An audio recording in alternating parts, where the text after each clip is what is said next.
It covers the time period of October 1919 to January 1920. We start with Julian Crawford at the Arkansas State Archives. She takes us back 100 years in Phillips County through photos and newspapers. Black veterans returning from World War I were upset over their wages. They hired an attorney and planned to take the sharecroppers to court, but never had the chance. Historians estimate between 100 and 300 African Americans were killed in what's now known as the Elaine Massacre. So I've been waiting weeks to talk to you about this new discovery in the ledger. Tell me a little bit about what you all found when you opened this up. We were able to piece together what happened that night immediately following the shootings. For decades, the black workers were to blame, accused of planning riots. But this ledger, found in the attic of the Helena Museum of Phillips County, tells another story. We discovered that the posse was comprised largely of the men that made up the American Legion Hall for Phillips County. And they attest to this and give a testimony of how they were recruited in this ledger. Dr. Brian Mitchell says it and other recently found documents suggest that the white employers sparked the violence, fearing the lawsuits from their black workers. In 1920, this letter was sent to the Little Rock Mosaic Temple, supporting the ledger's record. He maintains that the police officers who were there were not there accidentally, and that the plantation owners where the sharecroppers were planning to sue had all sent out men to surround the church, and that they were going to intimidate and shoot into the church. It changes the narrative, completely. Dr. Mitchell believes there's much more to this story, but we may never know every turn of events that led to more than 100 deaths. He plans to continue searching for more documents to find facts that could change how the Elaine Massacre was written into history. It wasn't just about cotton. It wasn't about money. It was about respect. A dozen black sharecroppers demanded equality in 1919. Their push caused outrage, which led to the Elaine Massacre, a race riot which historians say was the largest mass terror lynching in U.S. history.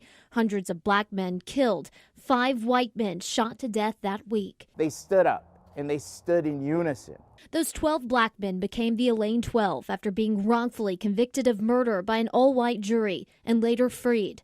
A lot of people don't realize this is one of the first victories. An Elaine 12 member who fought for fair wages, Frank Moore, honored Friday with a memorial marker at his gravesite. What he fought for, he never achieved until his death, to be viewed as an equal American. I grew up hearing about the Elaine Massacre. Dorothy Neal paid her respects honoring Frank Moore because her grandfather, Joseph E. Knox, was also an Elaine 12 member. He was a fighter. He was brave. And he stood up for right. Neal said her grandfather and the rest of the Elaine 12 died heroes, and she believes their fight to bridge a racial divide has made a difference today. Even though we have a long way to go, I don't know will we ever be equal, but we are getting there. Sterling K. Brown, most notably known for his role as Randall in This Is Us, now set to star in the upcoming movie The Defender.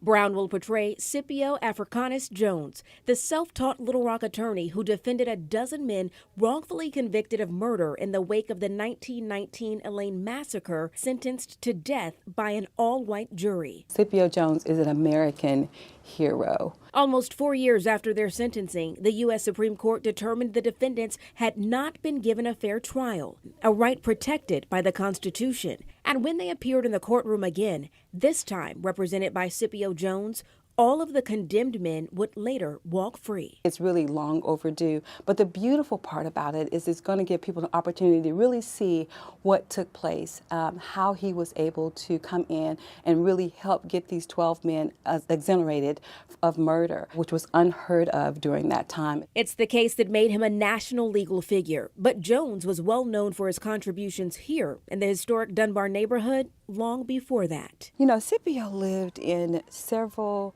locations here in the Dunbar Historic Neighborhood. Angel Burt, the executive director of the Neighborhood Association, took me to the house Jones lived in leading up to his death. a craftsman-style home here at the corner lot of Cross and West 19th Street in Little Rock. This home was really the home that he lived once he really became very established. And As an attorney? As an attorney, okay. Yes.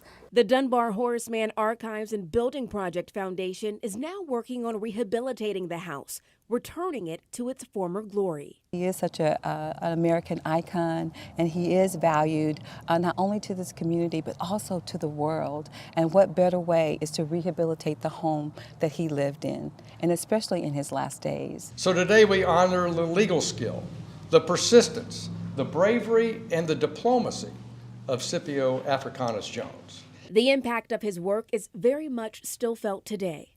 Just last week, Congressman French Hill joined several dignitaries and members of the community in a special ceremony to honor the civil rights giant.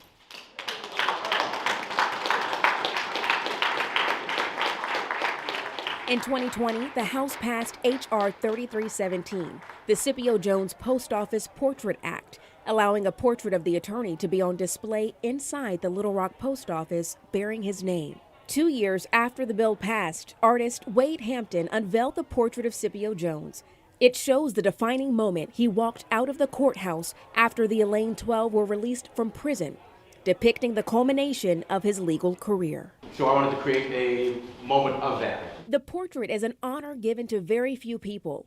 According to the U.S. Postal Service, of more than 31,000 retail offices, fewer than 900 are dedicated in honor of a person. And Jones is only one of 14 individuals in the state of Arkansas to have received this distinction. A tribute to Jones's legacy that will forever be remembered in the great state of Arkansas. Oh, it makes me feel so proud. It gives you a very proud feeling. It makes me value the community more that I live in. It gives me the power to want to do more to bring in awareness to people like Scipio Jones.